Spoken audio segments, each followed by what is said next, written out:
পৃথিবীর কোনো মানুষ কি আকাশের মালিক এমন কথা বলতে পারবে? সূর্যের মালিক এমন কথা বলতে পারবে? এমন কথা বলতে পারেন একজন, তিনি কে? আল্লাহ। সূরাতুল বুরুজ, ওয়াস সামাঈ যাতিল বুরুজ ওয়াল ইয়াউমিল মাউউদ ওয়া শাহিদিন ওয়া মাশহুদ। আমার বন্ধুগণ, এই সূর্যটা এত বড়, অথবা 20 থেকে 30-এর মধ্যে হতে পারে, কিন্তু জেনে আশ্চর্য হবেন সূর্যের যে আভ্যন্তরীণ তাপমাত্রা, সূর্যের ভিতরে যে তাপমাত্রা, এই তাপমাত্রার পরিমাণ হলো 15 million degree Celsius. 15 million degree Celsius. বলেন তো, আমি আপনি ওখানে গেলে আমি আসি? টিকবো আমরা? যাওয়ার আগেই ভ্যানিশ হয়ে যাব। কেমনে যাবেন সূর্যের কাছে? তবে হ্যাঁ, মানুষ চাঁদের দেশে গিয়েছিল, চাঁদের দেশ সফর করে আসছে। মানুষ কিন্তু মঙ্গল গ্রহেও চলে গেছে। এখন যদি মানুষ মনে করে সূর্য দেখবো, ক্ষমতাই নাই, শেষ হয়ে যাবে। তবে হ্যাঁ, মানুষ যদি চিন্তা করে একটু তারকার দেশ দেখতে যাব, তারকার তো এরকম তাপ নাই। আল্লাহ রাব্বুল আলামিন একটা দুইটা তারকা দিয়ে মহাশূন্যটাকে আলোকিত করেন নাই। এক একটা গ্যালাক্সির ভিতরে কোটি কোটি তারকা রেখে দিয়েছেন, যা এক একটা তারকা সূর্যের চাইতেও 33 কোটি গুণ বড়। মনে হয় ছোট হয়ে গেছে, তা আওয়াজ কেন ছোট? জোরে বলেন না সুবহানাল্লাহ, জোরে বলেন সুবহানাল্লাহ। মানুষ তারকার দেশে যেতে পারে নাই। যদি মনে করে চাঁদ দেখলাম, মঙ্গল গ্রহ দেখলাম, তারকার দেশ দেখতে যাব, দুনিয়ার কোনো যানবাহন দিয়ে গেলে হবে না। তবে সে যদি চেষ্টা করতে চায়, নভোযান দিয়ে চেষ্টা করতে পারে। বর্তমান প্রেজেন্ট ওয়ার্ল্ডের একটা লেটেস্ট নভোযান আছে, তার নাম হলো অ্যাপোলো 11, যার ঘন্টার গতি হলো 39,000 কিলোমিটার।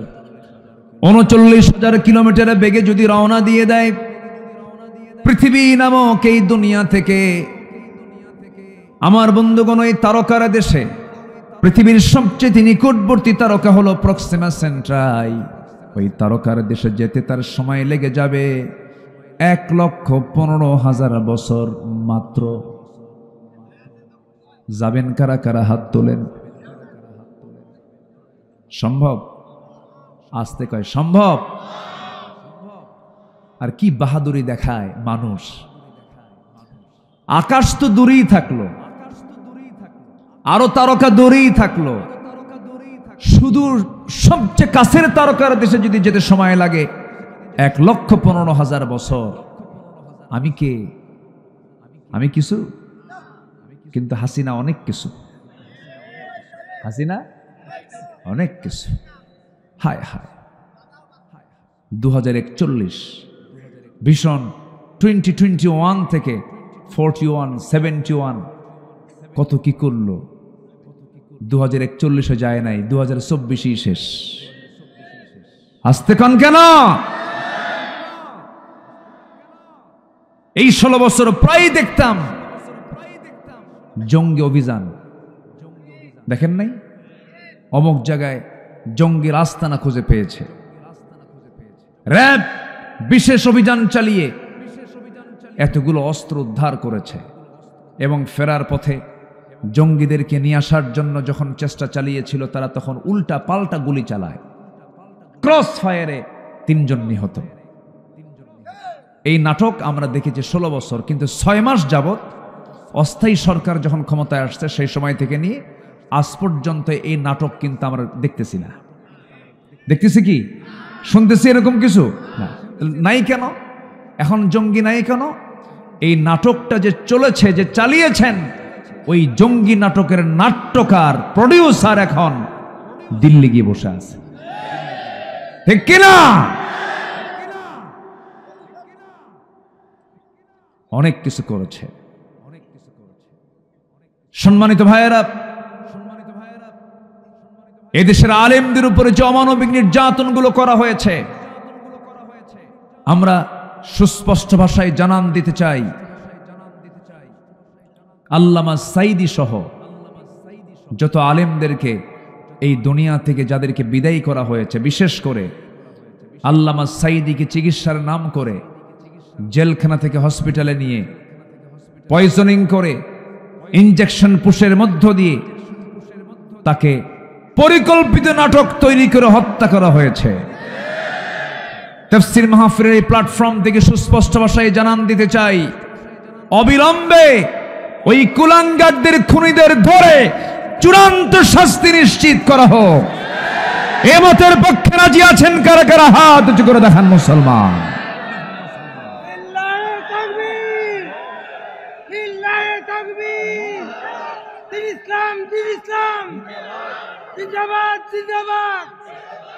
ইসলামের শত্রুরা, ইসলামের শত্রুরা, ইসলামের শত্রুরা, লিল্লাহে তাকবীর। আল্লাহ কবুল করুন, জোরে বলে আমিন।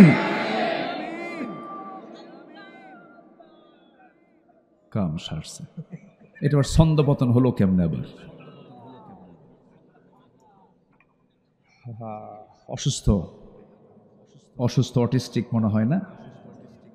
অসুস্থ, আল্লাহ তুমি তাকে সুস্থ করে দাও, জোরে বলি আমিন, আরো জোরে আমিন। সম্মানিত ভাইয়েরা, বিশেষ করে মনিটরে আওয়াজটা আমার কানে যেন পারফেক্ট থাকে, খেয়াল করবেন, কমাবেন না। লোকগুলো একটু সরাইয়া দেন যেন আওয়াজগুলো যেন আমার কানে আসে। লোকগুলো এত ভালো, আমি খুবই আনন্দ পাচ্ছি, আমাকে কি সুন্দর করে সহযোগিতা করছেন। সবাই পিনপতন নীরব হয়ে কথাগুলো শুনছেন। শুধু শুনলে হবে না, আমরা আমলে নিয়ে আসবো, জোরে বলি ইনশাআল্লাহ। সিচুয়েশন ভালো না। আমি মঞ্চে আসার আগ দিয়ে যুব সমাজ আমাকে নিয়ে বসেছিল, বসে বলে, হুজুর অবস্থা খুব খারাপ। কেন? যুবকরা মাদক খায়, নেশায় চলে গেছে। এগুলো সব আগের সরকারের ফলাফল। 70 লক্ষ মাদক সেবী এখন বাংলাদেশে। যেই মাদকাসক্ত সেই বাবার মানিব্যাগ চুরি করে, যে মাদকাসক্ত সে তার প্রতিবেশীর বাড়ির কাপড় চুরি করে। আমি কি ভুল বলছি? কত বড় যে একটা মহামারী আকার ধারণ করবে সামনের দিকে আল্লাহই জানে। এরপরে স্বাধীন হয়েছে দেশ 71-এ, আজকে 2025 সাল।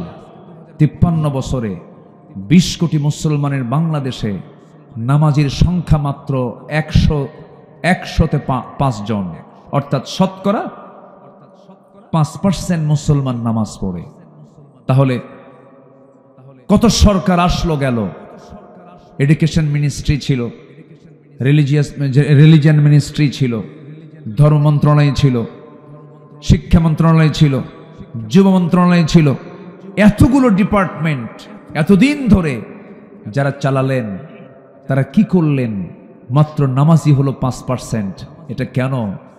এটার সবচাইতে বড় কারণ হলো যারাই সরকার গঠন করেছিল কেউ নামাজের সরকার ছিল না। ঠিক কিনা বলেন? যারা এই সরকারে ছিল তারা কেউ মাদকের বিরুদ্ধে অবস্থান নিয়ে তারা কথা বলেনি, বরঞ্চ মদের আইন সংসদে তারা পাশ করেছে, বেশ্যাবৃত্তির লাইসেন্স তারা দিয়েছে। সম্মানিত বন্ধুগণ, সব দেখা শেষ করেছি আমরা। এই 53 বছরে কেউ 25, কেউ 16 বছর, কেউ 9 বছর, কেয়ারটেকার গভর্নমেন্টরা কয়েক বছর। যা দেখেছি আমরা সব দেখা শেষ। আগামীর দেশ আমরা দেখতে চাই কোরআনের দেশ। আসতে বলবেন না, জোরে বলুন ঠিক কিনা? আগামীর সরকার আমরা দেখতে চাই নামাজের সরকার। রাজি আছেন কারা কারা? হাত উঁচু করে দেখান।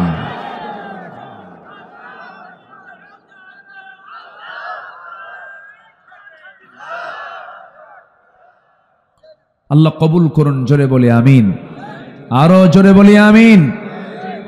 সবাই কি জান্নাতে যেতে চান না ভাই? সবাই কি জান্নাতে যেতে চান? জাহান্নামে যাওয়ার 1 নম্বর কারণ কি বলুন তো? জাহান্নামে যাওয়ার 1 নম্বর কারণ কি বলুন? বলুন। নামাজ।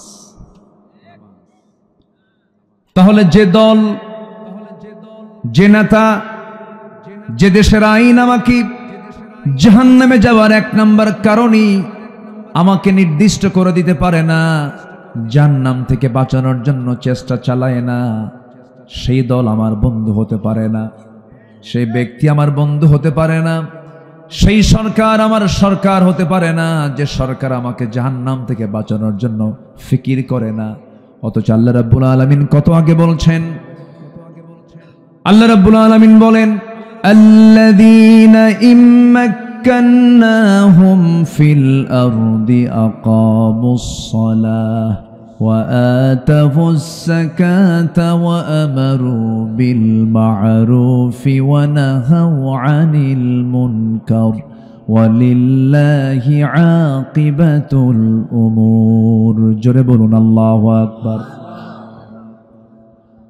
আমি যাদেরকে রাষ্ট্রীয় ক্ষমতা দেব, রাষ্ট্র ক্ষমতায় বসা মাত্রই তারা 4টা দফা, 4টা আইন তারা রাষ্ট্রে জারি করবে। নাম্বার 1, নামাজটাকে কায়েম করে ফেলবে। আজকে যদি নামাজ কায়েম হয়ে যেত, নামাজের সংখ্যা হতো 95%, বেনামাজি হতো মাত্র 5%। শুধু উল্টে যেত, শুধু বিধানটা কার্যকর নাই বলে আজকে সিচুয়েশন তৈরি হয়ে আছে। আমার বন্ধুগণ, সফল তো সেই যে বান্দা জান্নাতটা লাভ করতে পেরেছে। আমরা সফল হতে চাই না বিফল হতে চাই? সফল হতে চাই। 10টা পয়েন্ট আমি কথা বলতে চাচ্ছি, একটু কান লাগাবেন, মনোযোগ দিয়ে কথাগুলো শুনবেন। সূরা বুরুজের শেষের দিকে আল্লাহ রাব্বুল আলামিন বলেন, সফল কারা? নাম্বার 1 হলো যারা ঈমান আনবে, নেক আমল করবে। ইন্নাল্লাযীনা আমানু ওয়া আমিলুস সালিহাতি লাহুম জান্নাতুন তাজরি মিন তাহতিহাল আনহারু আল-আনহারু যালিকাল ফাওজুল কাবীর। জোরে বলুন আল্লাহু আকবার। আমি আসলে কষ্ট দিচ্ছি আপনাদের মনে হয়। আমার সামনে থেকে লোক উঠলে আমি আলোচনা হারায় ফেলি, জানেন, খুব খারাপ লাগে। একটু বসেন না ভাই, দয়া করে একটু বসেন, 1টা ঘন্টার সময় আমাকে দেন। কত রাত চলে যায়, কত কষ্ট করি আমরা। একটা লোক আমি আর দেখতে চাই না যে উঠে গেল। একটু বসো, একটু কাইন্ডলি বসো। আপনি যদি বসে থাকাতে কোরআন শোনার যদি পরিবেশটা সুন্দর থাকে, আপনি জানেন এই কোরআন আপনাকে সুপারিশ করে জান্নাত নিতে পারে। একটু বসো। এখানে তো শয়তান নাই নাকি? আস্তে কয়, আজ থেকে শয়তান আছে না নাই? ওর কাজ তো করবেই, সে ওয়াসওয়াসা দিবে, অনেক কিছু করবে। শয়তান জান্নাতি চেনে আর বাগাসারা চেনে না। হ্যাঁ, শয়তান জান্নাত চেনে না। আমার বাপ আদম এবং হাওয়াকে কোথায় গিয়ে ফুসলাইছে বলেন? কোথায় গিয়ে ওয়াসওয়াসা দিছে? ফাওয়াসওয়াসা লাহুমা, দুজন কি জান্নাতে গিয়ে ওয়াসওয়াসা দিয়েছে। তো শয়তান যদি জান্নাতে গিয়ে আমার বাপকে ধরে, কি সারসা জিগর গাছ এগুলো চেনে না শয়তান? আর এখানে তো চেনেই না নাকি? একটু বসেন, একটু বসেন, আমি একটু সোজায়, একটু সাজায় নি, গোছায় নি একটু। আমরা সফল হব, আমরা কি হব? সাকসেস হব। জোরে বলি ইনশাআল্লাহ। আমরা সফলতা আনবো। আমার যদি সাফল্য হয়ে যায়, বাস আর কিচ্ছু লাগবে না। চূড়ান্ত সাফল্য হলো জান্নাত পাওয়া। জান্নাত পেলে আর কিছু দরকার আছে ভাই? কার কিছু দরকার আছে? আল্লাহ বলছেন 2টা কাজ করো, ঈমানটা সুন্দর করে আনো, নেক আমলটা করো। কিন্তু অনেকে হয়তো মনে মনে চিন্তা করছেন, এখন হুজুর এত কমন আয়াত আপনি আলোচনা করছেন, কমন কথা, ঈমান তো আমার বাপেরও আছে আমারও আছে, এরকম ভাবতে পারেন। আমার বাবাও মুসলমান, আমি মুসলমান, কিন্তু না, এমন করে মুসলমান হওয়া যায় না। হিন্দুর ছেলে হিন্দু হতে পারে, ব্রাহ্মণের ছেলে ব্রাহ্মণ হতে পারে, খ্রিস্টানের ছেলে খ্রিস্টান হতে পারে, ইহুদির ছেলে ইহুদি হতে পারে, কিন্তু মুসলমানের সন্তান মুসলমান হতে পারে না যদি তার মধ্যে ঈমান না থাকে। কি না থাকে? ঈমান না থাকে। আমার বন্ধুগণ, আমার দেশে বহু নামাজি আছে, কিন্তু নামাজি হলেও সে কাফের। বহু নামাজি আছে, নামাজি হলেও সে মুশরিক। বহু নামাজি আছে, নামাজি হলেও সে মুনাফিক। আছে না না? নামাজ পড়ে কিন্তু ঈমান নাই। আছে কি না? আছে কি না বলেন? হয়তো বলবেন হুজুর আপনি কেমন করে কথা বললেন, লোকটা নামাজ পড়ে আবার কাফের কেমনে হলো? ফতুয়া আব্দুল্লাহ আল আমিনের নয়, ফতুয়া হচ্ছে আল্লাহ পাকের। ফতুয়া মূলত কে দেন বলেন? আল্লাহ দেন। কোরআনে কারীমের মধ্যে আল্লাহ রাব্বুল আলামিন বলছেন, দেখো কাফের কারা, ওয়ামান লাম ইয়াহকুম বিমা আনজালাল্লাহ ফাউলাইকা হুমুল কাফিরুন। আমার দেওয়া বিধান অনুযায়ী যারা বিচার কার্য ফয়সালা করে না, যারা আমার বিচারকে যারা মানে না, যারা আমার আইনকে যারা মানে না, তারা হলো কাফের। আমার দেশে বহু মুসলমান আছে, নামাজ পড়বে, রোজা রাখবে, হজ করবে, সব করবে, কিন্তু আমার আল্লাহর চুরির বিধান, জেনার বিধান, খুনের বিধান মানতে চায় না, অস্বীকার করে। আছে না নাই? তার ফলাফল হলো কেমন করে বলে দেখেন। অনেকে বলেন কোরআন এবং রাজনীতি দুটা ভিন্ন জিনিস, কোরআনের সাথে রাজনীতির কোনো সম্পর্ক নাই। যে রাজনীতিতে কোরআন নাই সে রাজনীতি হলো শয়তানের রাজনীতি। ঠিক কিনা? কিসের রাজনীতি? শয়তানের রাজনীতি। কোরআন শূন্য রাজনীতি হলো শয়তান করে। কে করে? কে করে? শয়তান করে। কোরআন আছে যেখানে রাজনীতি, সেখানে সব কিছুর মধ্যে আছে পথে রাজা রাজপথ, হাসে রাজা রাজহাঁস, নীতির যে রাজা তার নাম কি বলেন? রাজনীতি। কোরআনে রাজনীতি না থাকলে পরে কোরআন তো আপনি মানলেন না, কোরআন তো আপনি পূর্ণাঙ্গ মানলেন না। কোরআন শুধু নামাজের কথা বলে তা নয়, শুধু রোজার কথা বলে তা নয়, বঙ্গভবন থেকে শুরু করে রান্নাঘর পর্যন্ত কোথায় কি চালাতে হবে সব বিধিবিধান একটা একটা করে বলে দিয়েছেন এই কিতাবের মধ্যে। তিনি আমার কে? সব বলে দিয়েছেন। এবং এটা এমন একটা কিতাব, পৃথিবীর সকল জ্ঞানের সোর্স এটা হচ্ছে মাদার মাস্টার। এটা কি? Mother master. এখান থেকে সমস্ত জ্ঞানের বিভাগগুলো চলে গেছে। আমার বন্ধুগণ জেনে আশ্চর্য হয়ে যাবেন, এই খুলনা অঞ্চলের সবচাইতে প্রিয় একটা জুস আল্লাহ পাক রেখে দিয়েছেন, যা বাংলাদেশের কোথাও এত সুন্দর রস আপনি কোথাও পাবেন না, যেটা সুন্দরবনে পাওয়া যায়। তার নাম কি বলুন? আল্লাহু আকবার। আমি মধুর প্রতি খুব দুর্বল, মধু পেলে আমি হেরে যাই। খুব ভালো জিনিস। এই মধুর ডিপার্টমেন্ট দিয়েছেন আল্লাহ রাব্বুল আলামিন, কোনো মানুষকে নয়। এই মধু প্রস্তুত করার জন্য, কারখানা নির্মাণ করার জন্য, মধু সংগ্রহের জন্য সম্পূর্ণ দায়িত্ব দিয়েছেন একটা প্রাণীকে। তার নাম কি বলুন? কি? শুধু মাছি? কি মাছি? মৌমাছি। মৌমাছি কখনো ফুল ছাড়া কোথাও পড়ে না, ভালো জায়গা ছাড়া কোথাও। আর মাছি? মাছি আমরা কি হব? মাছি হব না মৌমাছি হব? ভালো করে রকম আমরা কি হব? মাছি না মৌমাছি? মাছি পরে সব জায়গায় আছে না, আর মৌমাছি এক জায়গায়। মৌমাছি এক জায়গায়। আলু হলো দু প্রকার, এক আলু সব জায়গায় চলে, তার নাম হলো গোল আলু। আর আরেকটা আলু আছে যে আলুটা বছরে একবার হয়, সুন্দর করে ওটাকে শুধু গরম পানিতে সিদ্ধ দিয়ে লবণ দিয়ে খাওয়া লাগে। তার নাম কি? হ্যাঁ, এটা আবার নতুন নাম শুনলাম, মোম আলু। হ্যাঁ, মিষ্টি আলু, মোম আলু। হ্যাঁ, মোমের মতোই তো লাগে। হ্যাঁ, কি সুন্দর ভাষা তৈরি করছেন আপনারা তো ভাষাবিদ। যশোর তো যশোরই, তাই না? আমার একটা আলোচনা আছে, এটা সবাই এটা দেখে। ভাষা নিয়ে আমার একটা কথা আছে। এই মোম আলু কি শুধু একটা জায়গায় আপনি খেতে পারবেন, শুধু লবণ দিবেন, খাওয়া শেষ, এর ছাড়া আর কোথাও এটা ইউজ হয় না। আমরা গোল আলু হব না মোম আলু হব? আমরা মাছি হব না মৌমাছি হব?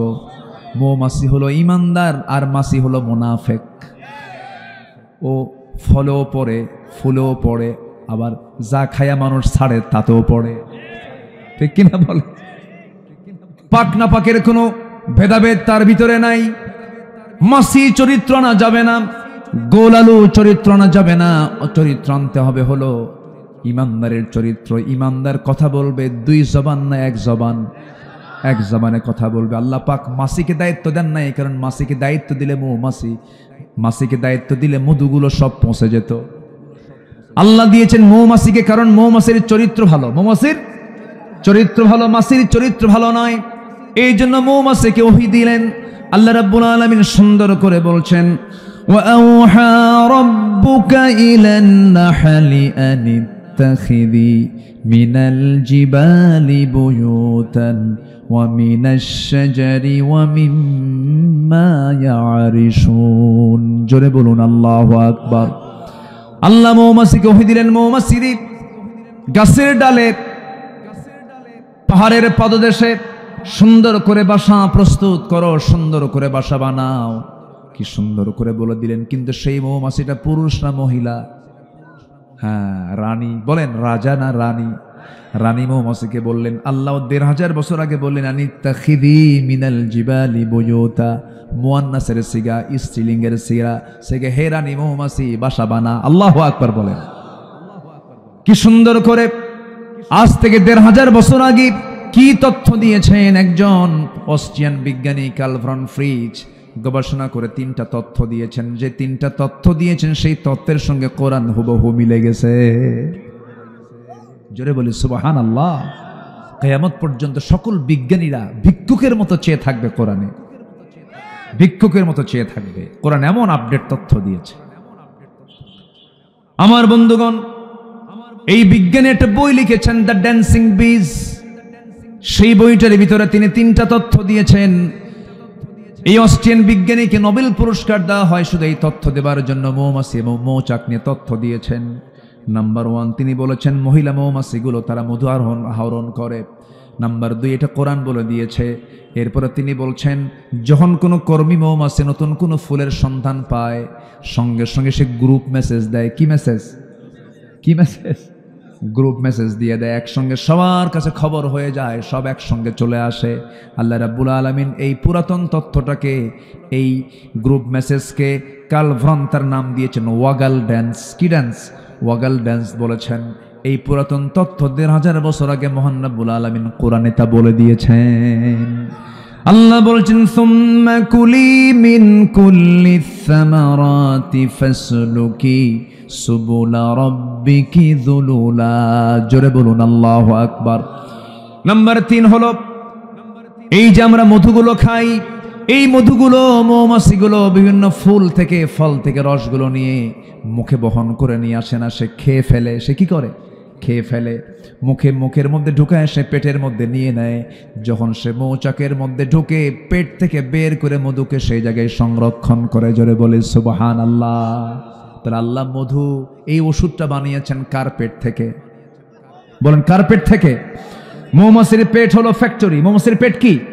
ফ্যাক্টরি। আল্লাহ রাব্বুল আলামিন বলেন ইয়াখরুজু মিন বুতুনিহা ইয়াখরুজু মিন বুতুনিহা শারাবুন মুখতালিফুন আলওয়ানুহু ফীহি শিফাউন লিন্নাস ইন্না ফী যালিকা লাআয়াতান লিকাওমিন ইয়াতাফাক্কারুন। জোরে বলুন আল্লাহু আকবার। আল্লাহ রাব্বুল আলামিন বলেন ইয়াখরুজু বের হয়, মিন বুতুনিহা তার পেট থেকে, শারাবুন পানীয়, আলওয়ানুহু মুখতালিফুন আলওয়ানুহু নানা রং বেরঙের সেই পানীয়গুলো বের হয়, ফিহি যার মধ্যে শিফাউল লিন্নাস মানুষের মৃত্যু রোগ ছাড়া সমস্ত রোগের ঔষধ ওই মধুর মধ্যে আল্লাহ রেখে দিয়েছেন। জোরে বলি সুবহানাল্লাহ। আমার বন্ধু এলাকায় মধুর দাম কেমন জানি না। যে কোনো গাছের মধুর কেজি কত করে? এই ফারুক ভাই কোন? ১০০০, ১২০০, আরো কন? দেখো আর নিচে নামে। ২৫০ টাকার মধু নাকি আছে? সেই জায়গার মধ্যে মনে হয় সাদিক আলীর রসও আছে। ভাবতেছেন যে চিনি না? সব চিনি। ২৫০ টাকার মধুর ভিতরে শুধু মধু নাই, মধুর সাথে আরো কিছু বান্দা যোগ দিয়েছে। বান্দা কি করেছে? যোগ দিয়েছে। এখন শুনুন, আশ্চর্য হয়ে যাবেন। 1 পাউন্ড মধু বানাতে 1 পাউন্ড, একটু কান লাগাবেন, খরগোশের মতো কান করবেন। 1 পাউন্ড মধু বানাতে ৫৫০ মৌমাছিকে ২০ লক্ষ ফুলে ভ্রমণ করতে হয়। ৫৫০ মৌমাছিকে ২০ লক্ষ ফুলে ভ্রমণ করলে হয় 1 পাউন্ড মধু। একটা মৌমাছিকে ৮০,০০০ কিলোমিটার পথ অতিক্রম করতে হয়। অন্য তথ্যে আসছে প্রায় 14.5 লক্ষ কিলোমিটার পথ পাড়ি দিলে পরে 1 পাউন্ড মধু তৈরি হয়। আর সেই মধুর মধ্যে যদি কেউ সাদিক আলীর মিষ্টির শিরা ঢুকায় দেয়, যদি কেউ ভেজাল করে, আমি বলবো তার ফাঁসি একবার দরকার না, বারবার দরকার। কত বড় অপরাধ এটা, কত বড় দোষ এটা যে আল্লাহ বলছেন মধুটা পান করো। এই মধু সুন্দরবনের মধু নয়, এটা জান্নাত থেকে এসেছে। বলেন সুবহানাল্লাহ। আল্লাহ রাব্বুল আলামিন মধুটা খাওয়াবেন শুধু দুনিয়াতে নয়, জান্নাতেও মধু আছে না নাই? জান্নাতে নহর থাকবে 4টা, নদী থাকবে কয়টা? 4টা। একটা হচ্ছে পানির নদী। কিসের নদী? পানির নহর থাকবে। আর একটা হচ্ছে দুধের নহর থাকবে। পানির নহর, দুধের নহর, মধুর নহর থাকবে। আর নাম্বার 4 হলো শরাবের নহর। যে শরাবটা দুনিয়ার পচা মদ না, পচা মদ খেয়ে মানুষ তো মাতাল হয়ে যায়, লিভার পচে গলে নষ্ট হয়ে যায়। কিন্তু জান্নাতের যে শরাবটা আল্লাহ রাব্বুল আলামিন দিবেন, যে জুসটা দিবেন, যেই শরাবটা পান করলে পরে বান্দার যৌবনের শক্তি ডাবল থেকে ডাবল হয়ে যাবে, কোনোদিন বুড়া হবে না।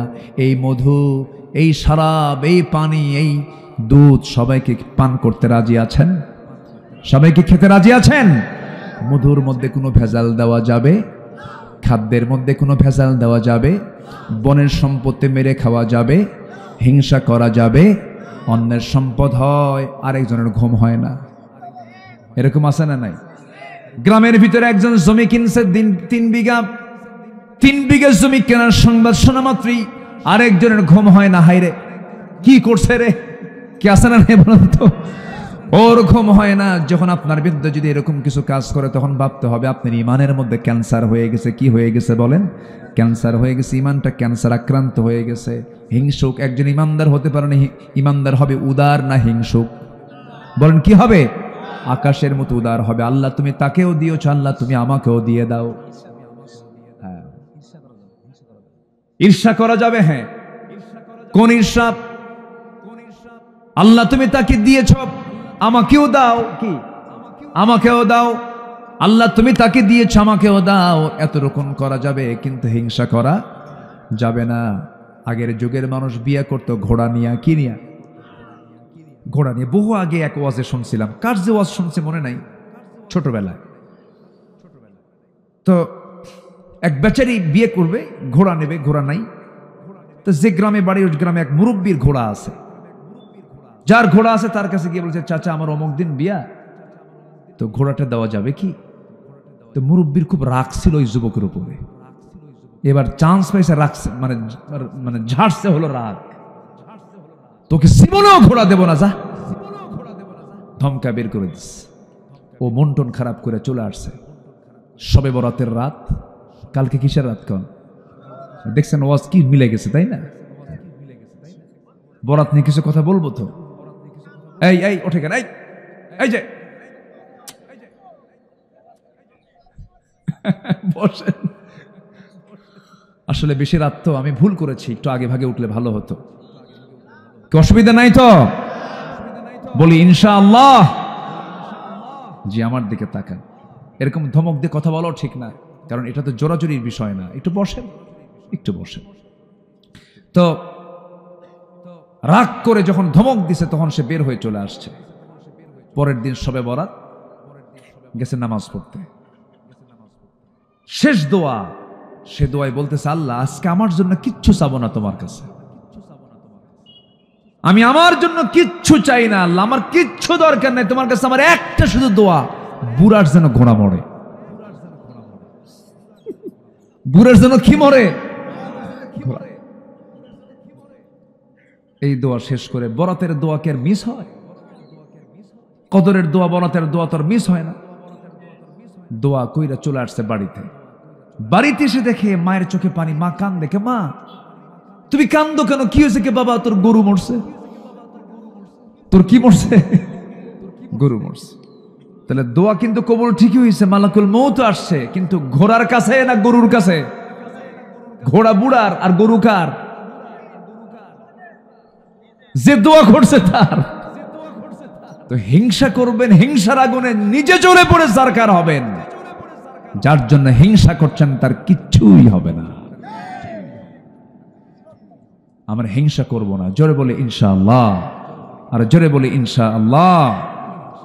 তাহলে মধুর মধ্যে কোনো মিক্স কিছু করা যাবে না, তবে আমের মধ্যে করা যাবে, জামের মধ্যে করা যাবে, খাদ্যের মধ্যে করা যাবে।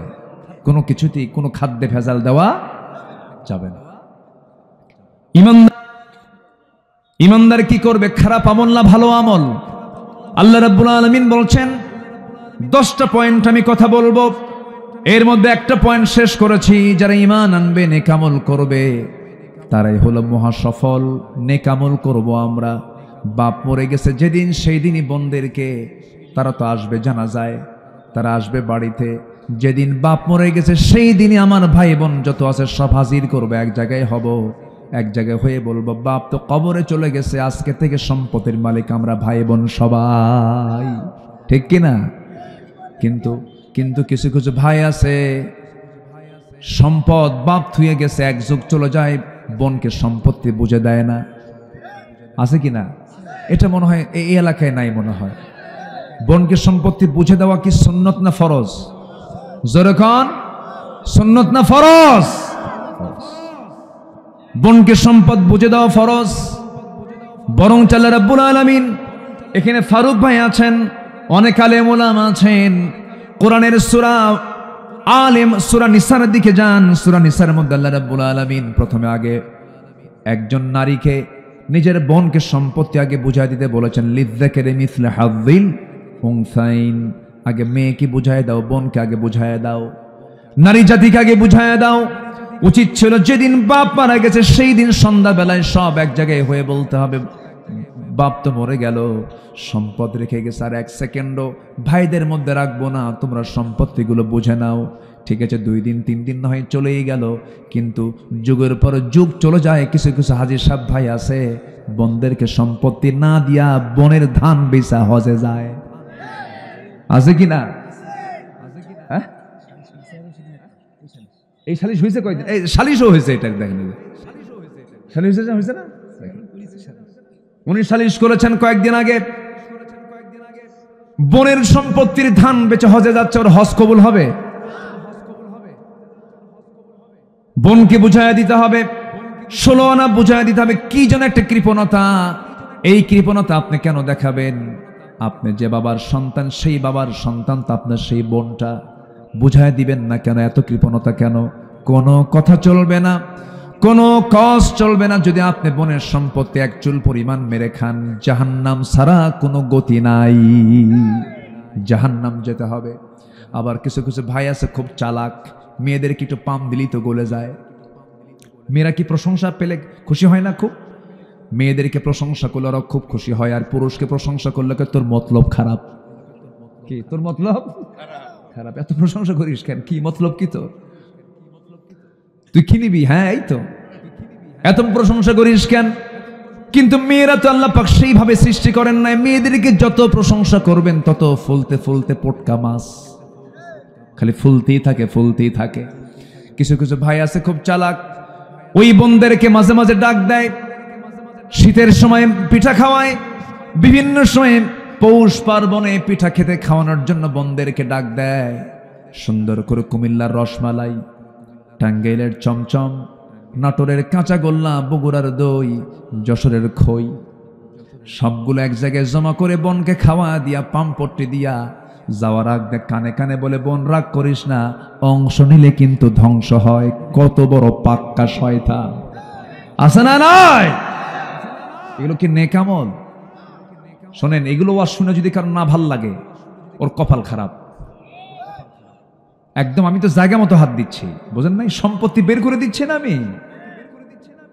কি সম্পত্তি বের হয়ে গেলে কি ভাল লাগে সবার? কিন্তু আজকে আপনি বোনের সম্পত্তি বুঝে দিবেন না, আল্লাহ আপনাকে জান্নাত বুঝে দিবেন না। ঠিক কিনা? জান্নাত বুঝে দিবেন না। তিলকা হুদুদুল্লাহ, ওই আয়াতের শেষে কি? তিলকা হুদুদুল্লাহ, এগুলো আল্লাহর সীমা। আল্লাহর সীমা কার সীমা?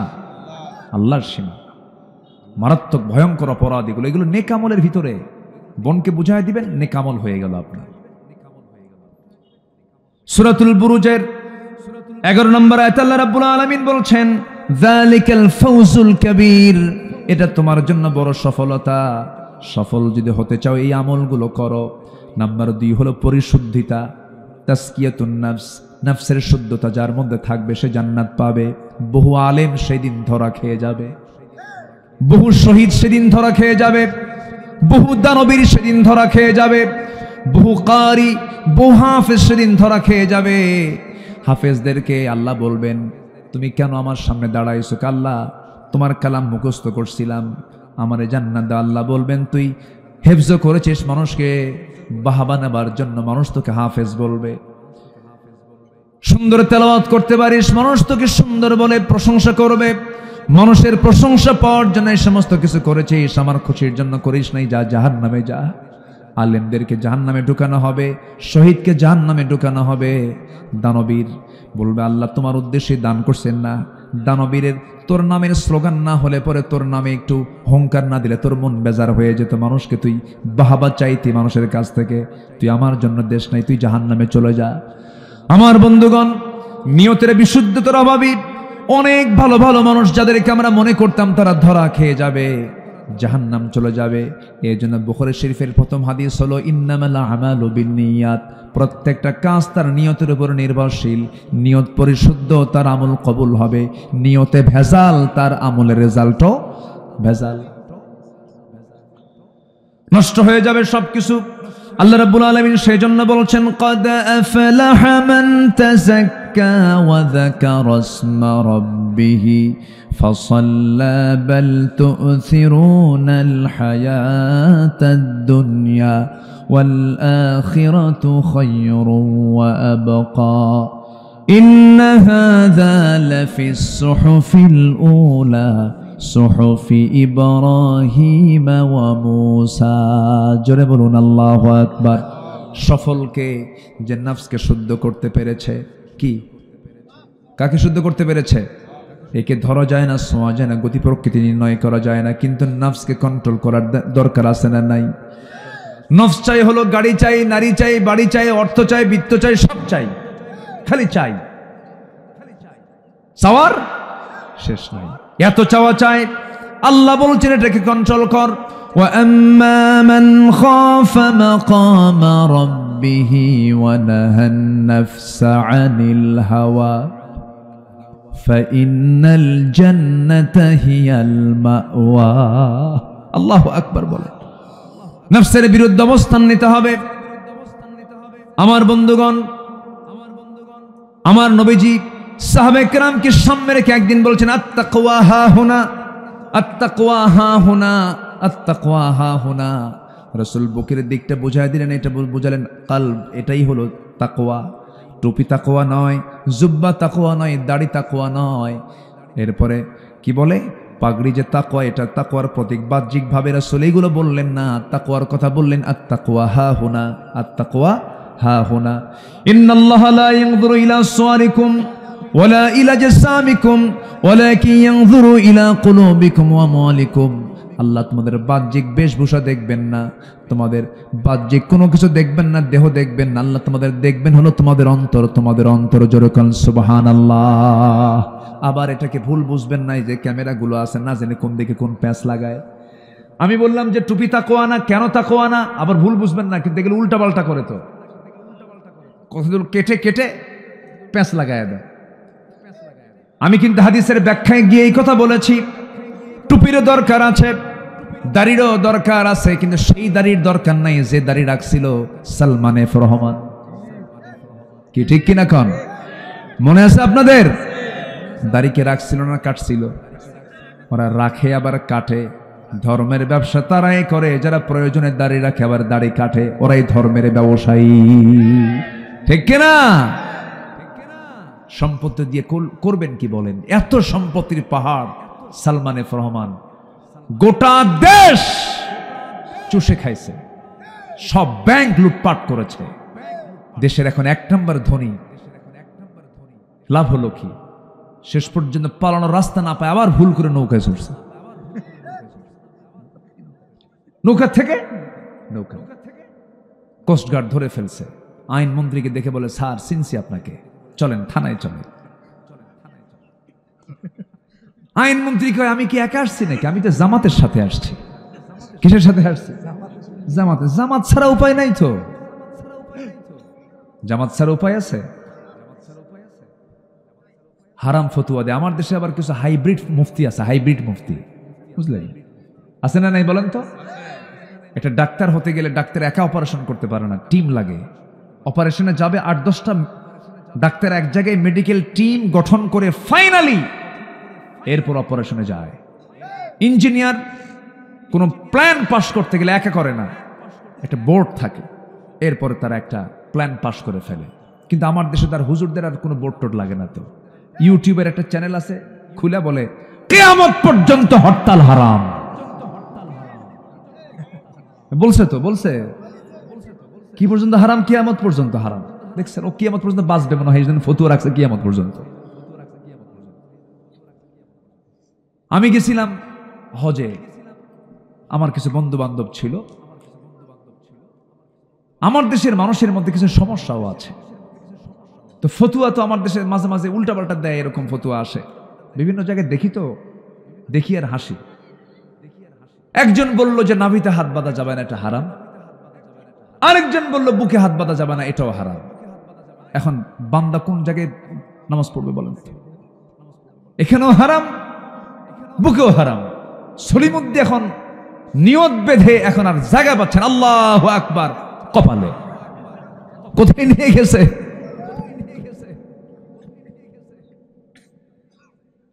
আমি কাবা শরীফের সামনে বন্ধু বান্ধব নিয়ে নামাজ পড়তেছি। এর মধ্যে আবার আমাদের পাশে এক নাইজেরিয়ান, এক কৃষ্ণ, একদম কৃষ্ণাঙ্গ, কালো, কুচকুচে একদম।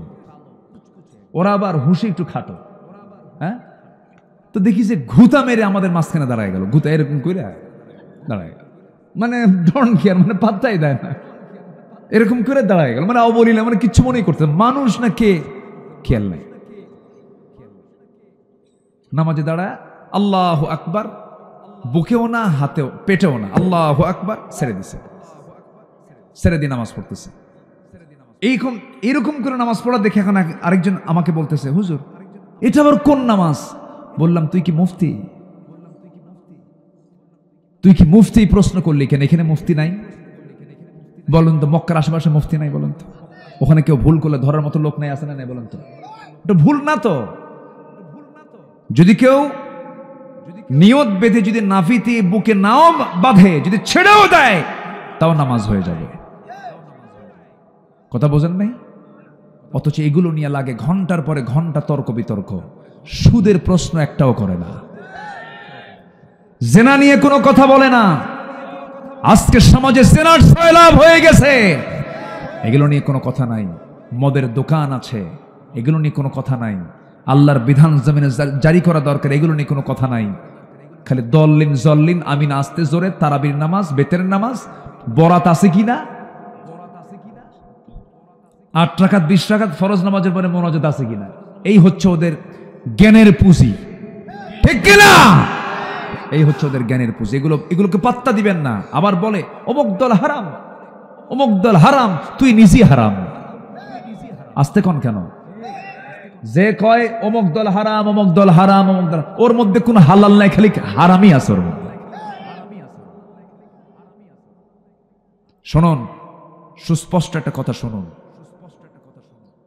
ইমাম ইবনে তাইমিয়া বলেছেন, সেটাই প্রকৃত হক দল যে দলের দিকে বাতিল শক্তির নজরদারি বেশি। আমার কথা কি বোঝা যাচ্ছে? বোঝা যাচ্ছে? বাতিলের বন্দুকের নল যেদিকে তাক করানো আছে, যে দলের দিকে, যে দলের শহীদের কাতার লম্বা, যে দলে মজলুমের কাতার লম্বা, তারাই হচ্ছে প্রকৃত হক দল।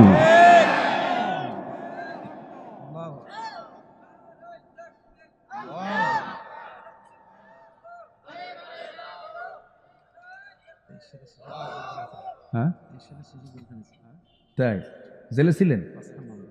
মামলা 5টা মাত্র। আমাদের রফিকুল ইসলাম খান ভাই, সিরাজগঞ্জ উল্লাপাড়ার একজন নেতা, জাতীয় নেতা, সাবেক কেন্দ্রীয় সভাপতি ছাত্র সংগঠনের, ওনার মামলার সংখ্যা হলো 285টা মাত্র। 2018 সাল নির্বাচনের আগ দিয়ে আমার বাড়ি ঘেরাও করলো 250 পুলিশ নিয়ে। অনেক বড় সন্ত্রাসী তো, যদি পালায়া যায়। ধরে নিয়ে থানায় চলে গেল। ওসি সাহেবের সামনে বসে আছি, একদম স্ট্যাচুর মতো, মূর্তির মতো বসে আছে। ওসি কিচ্ছু কয় না, খেলে আমার দেখে ফেল ফেল করে, মানে পাগল। তো বললাম কি ব্যাপার? হুজুর আপনার কাছে মাফ চাই, আমাকে মাফ করে দিয়ে। কিচ্ছু উপায় নাই হুজুর, আমার উপায় নাই, আমার হাত পা বাঁধা, উপর থেকে চাপ, কি করবেন, বাল বাচ্চা আছে, চাকরি বাঁচান তো ফরজ। আমি বললাম ইমান বাঁচান তো নফল।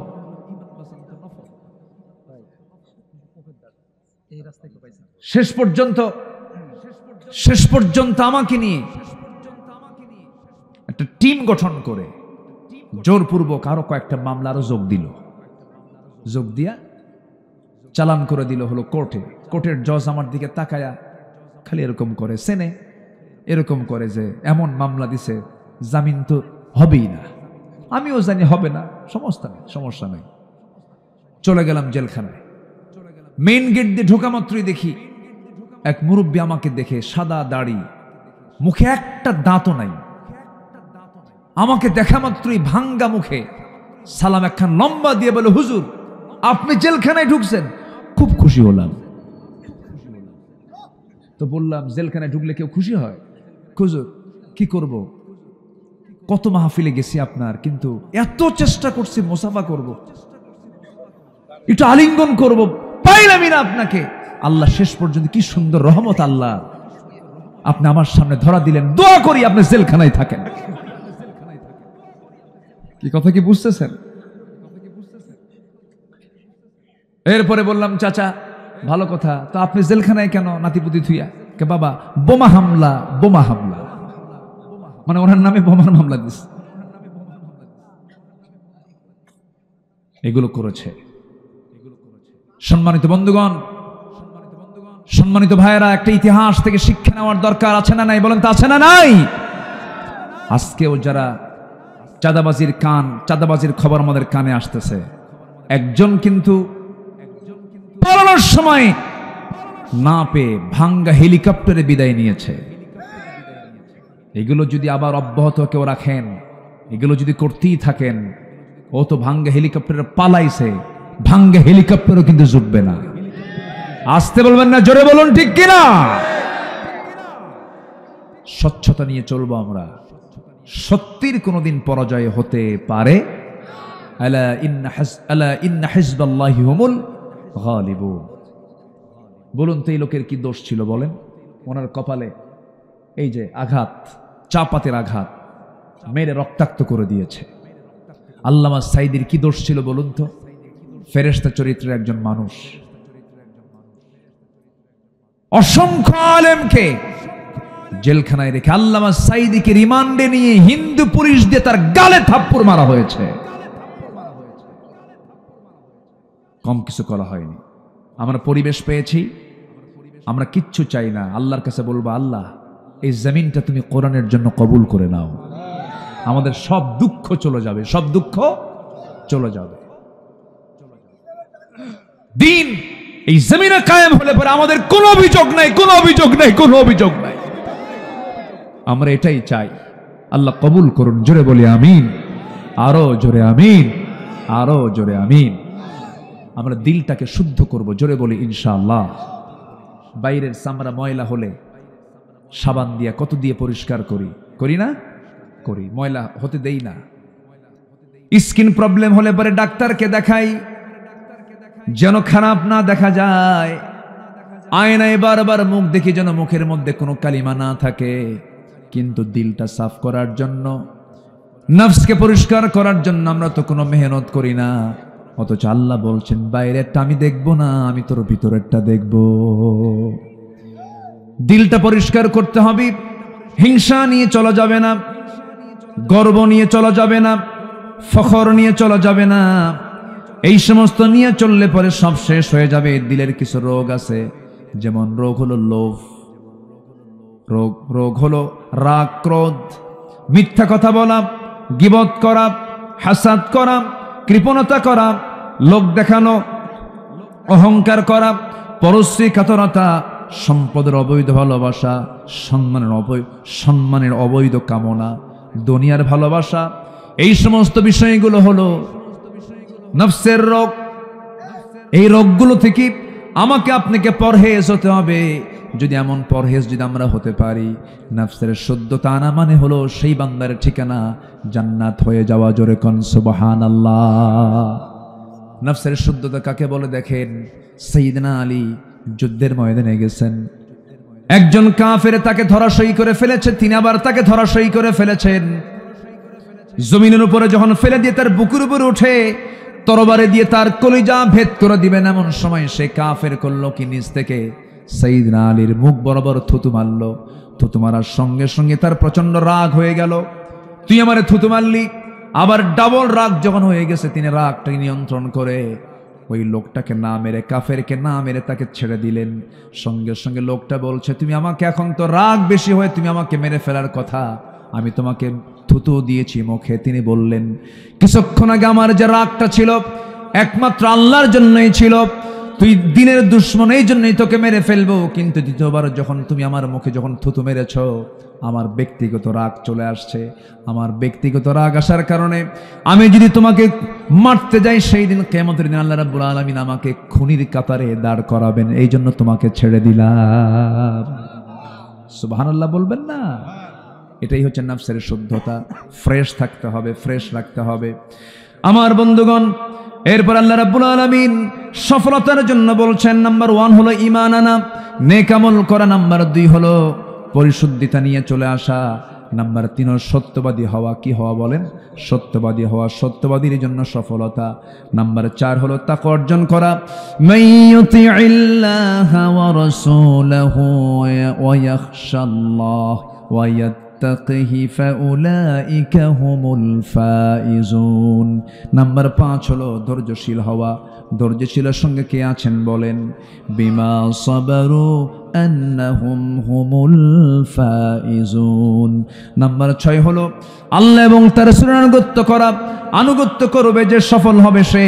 ওয়ামান ইউতিইল্লাহা ওয়া রাসূলাহু ফাকাদ ফাযা ফাওজান আযীমা।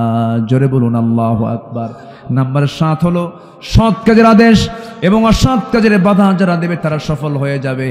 ওয়াল তাকুম মিনকুম উম্মাতুন ইয়াদউনা ইলাল খায়র ওয়া ইয়া'মুরুনা বিল মা'রুফি ওয়া ইয়ানহাউনা আনিল মুনকার ওয়া উলাইকা হুমুল মুফলিহুন। নাম্বার 8 হলো যারা তওবা করবে তারা সফল হবে। তুবু ইলাল্লাহি জামিআন আইয়ুহাল মুমিনুনা লাআল্লাকুম তুফলিহুন। জোরে বলুন আল্লাহু আকবার। নাম্বার 9 হলো প্রকৃত মুমিন হওয়া। কি মুমিন হওয়া? আমার দেশে বহু লোকের নামই আছে ঈমান আলী। কি নাম আছে? ঈমান আলী, কিন্তু নামাজই পড়ে না।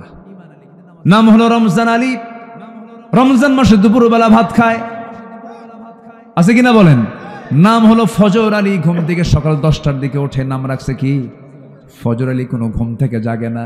নাম দিয়ে তো কাম হবে না, বংশ দিয়েও কাম হবে না। বংশ দিয়ে কাম হলে পরে আবু লাহাবও জান্নাত পেত। আমার নবীর বংশ কুরাইশ, আবু লাহাবের বংশ কুরাইশ। বাবার পরিচয় দিয়ে জান্নাত পেলে পরে তো নূর ইসলামের ছেলে কেনানো জান্নাত পেয়ে যেত। আবার ছেলের পরিচয় দিয়ে বাপ জান্নাত পেলে তো ইব্রাহিম আলাইহিস সালামের বাবা আজরও জান্নাত পেয়ে যেত। জান্নাত পাওয়ার জন্য শর্ত হলো ঈমান। ফ্রেশ ঈমান থাকতে হবে, মুমিন হতে হবে, প্রকৃত মুমিন হতে হবে। قد أفلح المؤمنون الذين هم في صلاتهم خاشعون والذين هم عن اللغو معرضون والذين هم للزكاة فاعلون। জোরে বলুন আল্লাহু আকবার। ইমানদার কি করবে? ইমানদার নামাজ পড়বে, ইমানদার বাজে কথা ছাড়বে, ইমানদার যাকাত দেবে, ইমানদার লজ্জাস্থান হেফাজত করবে, ইমানদার আমানত রক্ষা করবে, ইমানদার ওয়াদা রক্ষা করবে। সর্বশেষ ইমানদার নামাজের যত্নশীল হবে। আল্লাহ নিজে বলে দিচ্ছেন, আমি তোর হাতে জান্নাতের চাবি দিয়ে দেব। জোরে বলে সুবহানাল্লাহ। নামাজ পড়বেন 5 ওয়াক্ত, কারা কারা হাত তুলে দেখেন দেখি। জোরে বলি ইয়া আল্লাহ, আর জোরে বলি ইয়া আল্লাহ। আমাদেরকে 5 ওয়াক্ত সালাত আদায় করার তৌফিক তুমি আল্লাহ দিয়া দাও। জোরে বলি আমিন, আরো জোরে আমিন। হাত নামান। অনেক রাত হয়েছে, আমি জানি কষ্ট হচ্ছে, আপনাদের কষ্ট দিয়ে ফেলেছি। বলি আলহামদুলিল্লাহ। মাইকগুলো ভালো, সুন্দর। নামাজ পড়েন? নামাজ পড়ে না, দেখেন মাইক হলে নামাজ পড়ে না। দেখেন সবচেয়ে ওয়াজ বেশি শোনে কে বলেন? সায়াস। এই মাইক নেবেন না। মাশাআল্লাহ। 5 ওয়াক্ত নামাজ, 5 ওয়াক্ত নামাজ কিছুই কয় না। ইনশাআল্লাহ সবাই পড়বো, জোরে বলি ইনশাআল্লাহ। আল্লাহ কি কইছে? কু আনফুসাকুম ওয়া আহলিকুম নার। নিজে বাঁচো, তোমার পরিবারকে আগে বাঁচো। আপনি আগে না, এই যে মাইক ওলা আগে আমার, এই জন্য ধরছে আগে।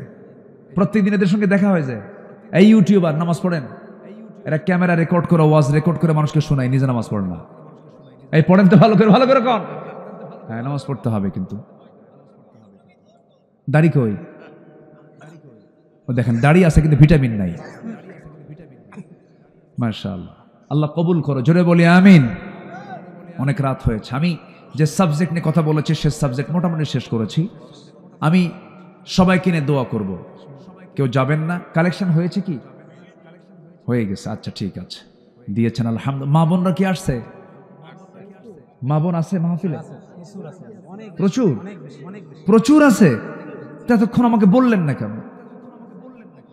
যে মাদের ব্যাপারেও কিছু কথা বলেছি, মাদের যে বলি নাই তা না, মাদের ব্যাপারেও কথা হয়েছে। আল্লাহ তুমি সবাইকে, কোরআন কি শুধু পুরুষের জন্য না, নারীর জন্য? সবার জন্য আলোচনা হয়েছে। চাচা চাপ আর থাকা যাচ্ছে না, ঠিক আছে যান। গজল শুনবেন আপনারা? গজল শুনবেন? জি। সে কোন বন্ধু বলো বেশি বিশ্বস্ত, সে কোন বন্ধু বলো বেশি বিশ্বস্ত, কার কাছে সব কথা বলা যায়, কার কাছে মন খুলে দেয়া যায়, হওয়া যায় বেশি আশ্বস্ত, তার নাম আহমদ বড় বিশ্বস্ত, আহমদ বড় বিশ্বস্ত, যে জন কখনো ব্যথা দিতে জানে না, যে জন কেবলি মুছে দেয় বেদনা। রাসূল কি কাউকে ব্যথা দিয়েছেন কখনো? যে জন কখনো ব্যথা দিতে জানে না, যে জন কেবলি মুছে দেয় বেদনা, হৃদয়ের হাহাকার আপন করে নিতে আর কার বুক এত প্রশস্ত, তার নাম আহমদ বড় বিশ্বস্ত, আহমদ বড় বিশ্বস্ত। মহানবী বলে তারে কেউ বা ডাকে, আমি ডাকি প্রিয়তম, সে আমার ধ্যান ভালোবাসা প্রেম মধুময় মনোহর স্বপ্ন সম, যে জন করুণার অনুপম উপমা, যার মতো মরমি কোথাও আর মিলে না, যে জন করুণার অনুপম উপমা, যার মতো দরদি কোথাও আর মিলে না, জীবনের আঙিনায়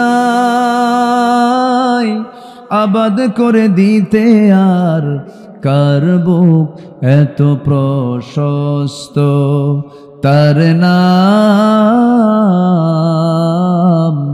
আহমদ বড় বিশ্বস্ত, আহমদ বড় বিশ্বস্ত, আহমদ বড় বিশ্বস্ত। এত আসতে মারহাবা। জি ঠিক আছে, ঠিক আছে। জি আলহামদুলিল্লাহ। সবাইকে আমার জন্য দোয়া করবেন না? যে আমিও দোয়া করি আপনার জন্য, আল্লাহ আমাদের সম্পর্ক হাসর পর্যন্ত গড়িয়ে দেন। জোরে বলি আমিন, আরো জোরে আমিন। জি সবাই নামাজের মতো করে বসি, নামাজের মতো করে বসে আমরা আল্লাহর কাছে চাবো আল্লাহ যেন আমাদের গুনাহগুলোকে মাফ করে দেন। জোরে বলি আল্লাহুম্মা আমিন।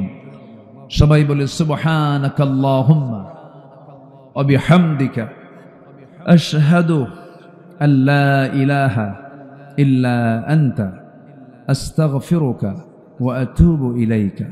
চিৎকার মেরে বলি, ইয়া আল্লাহ, আমার জীবনের সাগীরা কবীরা, ছোট বড় সব গুনাহ তুমি আল্লাহ মাফ করে দাও। জোরে বলুন ইয়া রাব্বাল আলামিন। আমরা চাইবো কার কাছে? আল্লাহর কাছে। আপনি দোয়া করে দেন, আপনি দোয়া করেন। ও আচ্ছা, যদি কেউ দিতে চান, যে যদি কেউ দিতে চান, কারো যদি দেওয়া বাদ থাকে আমরা কম বেশি দিতে পারবো। মাদ্রাসার জন্য সবাই দোয়া করবেন, দোয়া করবেন না ইনশাআল্লাহ? নিজের সন্তানকে মাদ্রাসায় দিবেন, দোয়া করবেন।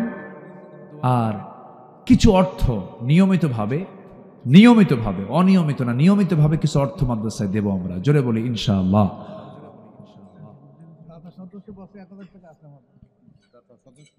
কত আছে তাও বছরে? কতজন আছে?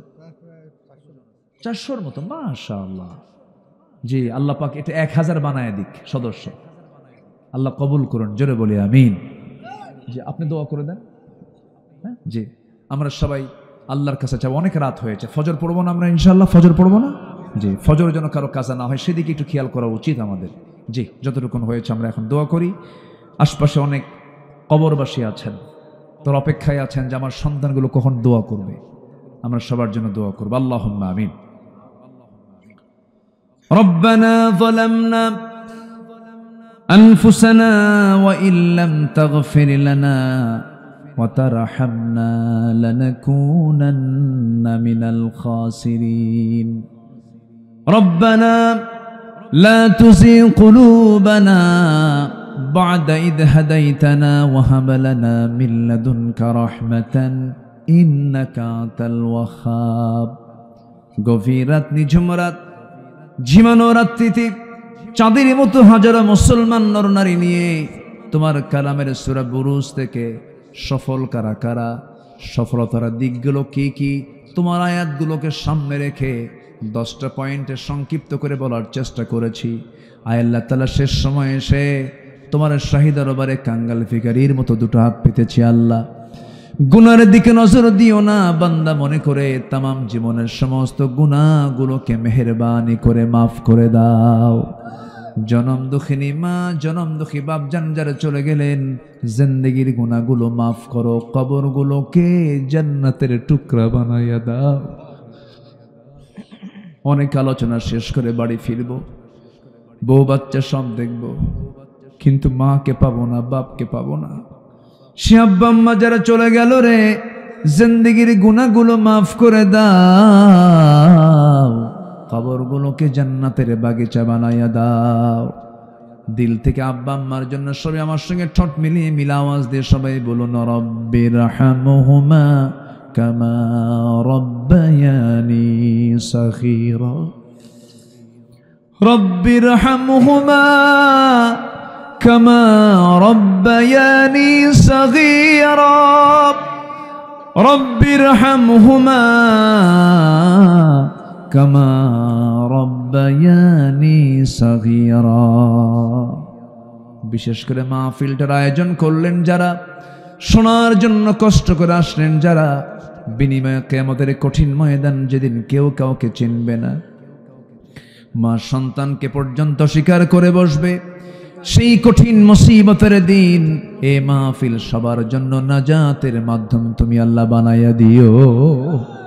আল্লাহ তোমার বান্দাগুলোকে নিয়ে এমন সময় হাত তুলেছে যে সময় দোয়া কবুলের সময়। আল্লাহ আয় আল্লাহ তাআলা তোমার বান্দাদের সকল চাওয়াকে তুমি আল্লাহ পাওয়া করে দিও আল্লাহ। যার যা প্রার্থনা তুমি আল্লাহ মঞ্জুর করে নিও, যার যে সমস্যা তুমি আল্লাহ সমাধান করে দিও। পরিবারে অশান্তি শান্তি দিয়ে দাও, সন্তানগুলো অবাধ্য অনুগত করে দাও। পরিবারে অভাব অনটন তুমি আল্লাহ দূর করে দাও।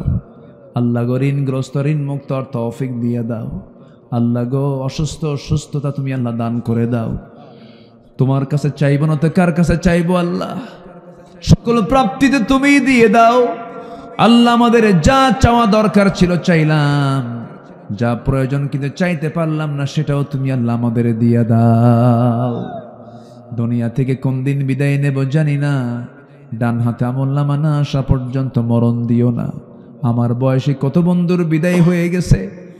আমার পাশের ওমর ফারুক ভাইয়ের সঙ্গে আজকে 20 বছর পরে দেখা। যদি বেঁচে থাকা হয় তখন তো দেখা হয়, কিন্তু আমার এই বয়সে কত বন্ধুকে হারায় ফেলেছি।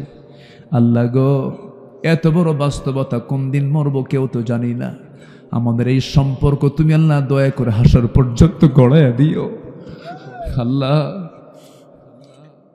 তোমার কাছে ফরিয়াদ করি, তোমার পছন্দের বান্দা না হওয়া পর্যন্ত মরণ দিও না আল্লাহ গো।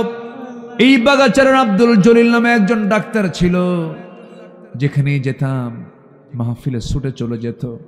একজন চিকিৎসক মানুষ ছিলেন, কতদিন আগে দুনিয়া থেকে বিদায় নিয়েছেন আল্লাহ। হাজী আব্দুর রশিদ নামে একজন ভাই ছিলেন, তিনি আজকে দুনিয়াতে নাই। এই তাজা তাজা লোকগুলো দেখেছি, কত খেদমত পেয়েছি, সেই লোকগুলো আজকে নাই, দুনিয়া থেকে বিদায় হয়ে গেছে আল্লাহ। আশপাশে কত মাইয়াত কবরবাসী হয়ে অসহায়ের মতো পড়ে আছে আল্লাহ গো। আমরা কত বোকা, চিরস্থায়ী জিন্দেগির জন্য আমাদের কোনো পেরেশানি নাই।